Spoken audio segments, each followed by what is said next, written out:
If you enter the 4DSOUND system, you listen to a kind of natural environment of sound, where sounds can be anywhere, where space can be confined and small or large and vast. What I had in mind was to create the system very experiential, to focus on what does it mean when someone wants to make music with space. End of summer last year, a booking reached me. There was just one sentence which said, you're also going to play on a 4D system. You might need to hear it to understand what it's like. I went to the guys and heard the system, and about after 2 minutes I was hooked. I knew, okay, this is something really special, really forward-thinking.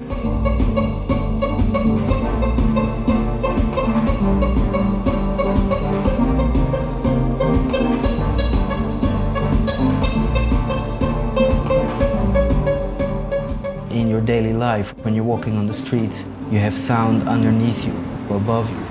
You have the cars passing you by, and you really live omnidirectional. And that's what you experience once you come into the 4D system. It's really listening to sound as it exists in the world rather than being confined to a particular medium. One of the initial sparks came from my studies of the work and life of Nikola Tesla. I found a lot of inspiration from how he wrote about space and their relation to our human energy. And I think that a lot of the initial ideas from 4DSOUND are actually residing in the knowledge that comes from Tesla. My background is I wrote several operas and I studied classical music at the Conservatory of Amsterdam and in Berlin. Exactly the combination of music and theater also led my ideas about space and music. From a lot of site-specific theater work I did, where the space is actually telling the story, it led to many considerations about how do we want to influence our listeners with sound, and also brought about the many limitations that I found with technologies or means to actually do that. So these different ideas really led to setting up a concept like 4DSOUND for me.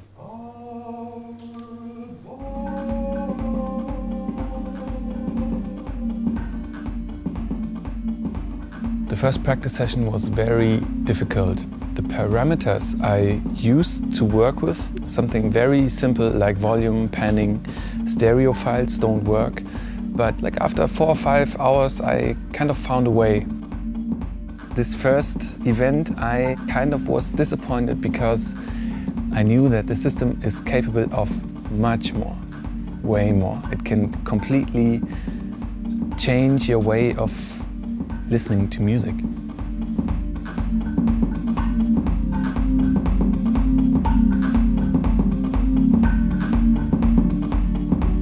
The current setup is a stage of 16 by 16 meters with 16 columns.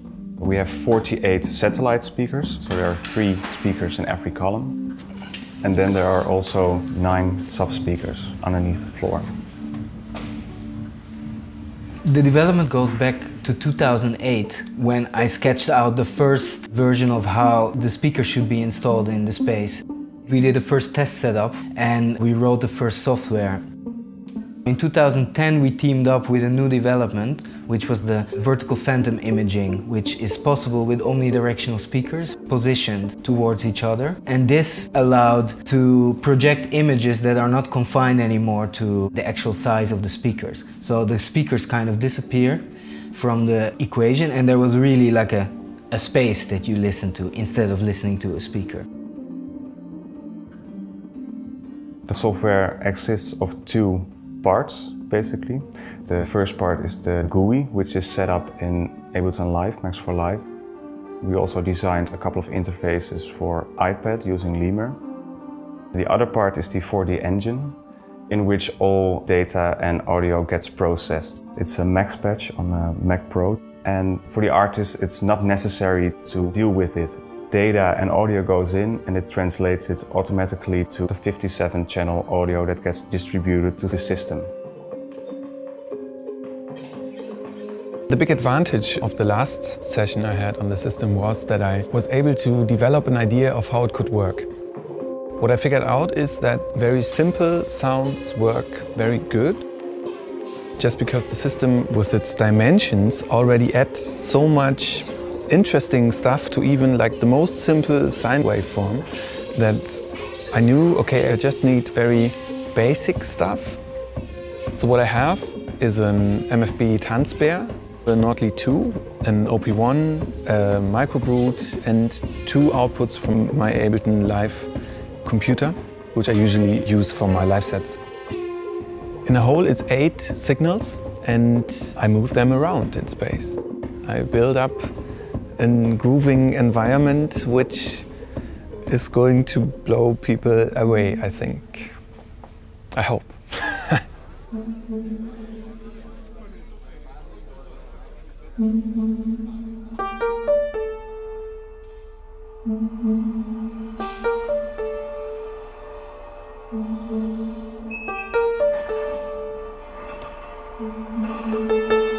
I thought a contrapoint to the virtual sounds from the 4D system would be a real piano, because virtual sounds, you recognize them as real sounds on that system. So why not put an additional real sound to it?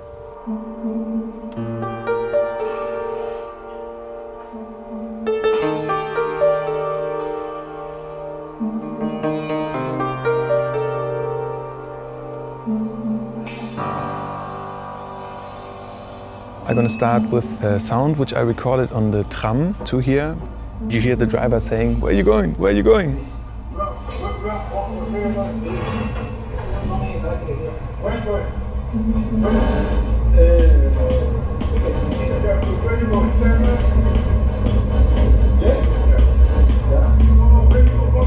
Then you hear the weird sounds from the tram, and my idea was to place it somewhere over the heads of the people and slowly letting it fall down, growing. But also it's live. So I don't know actually how it's going to be, because I know that while I'm doing it.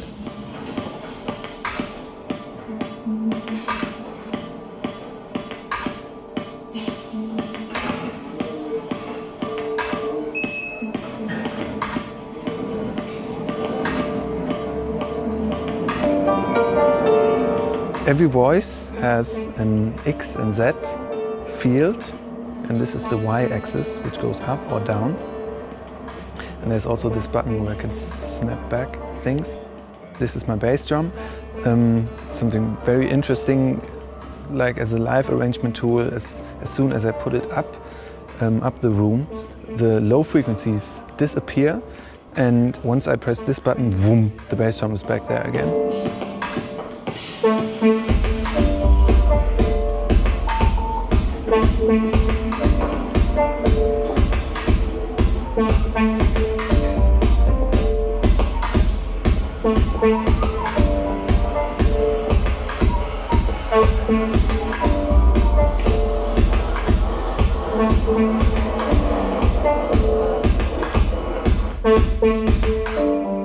This is my system monitor, which visualizes what I'm doing.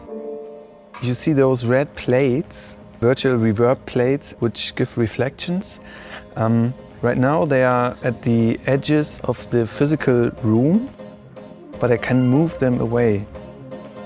So right now I have my Nord lead sent into the reverb because I figured out that this sounds fucking amazing.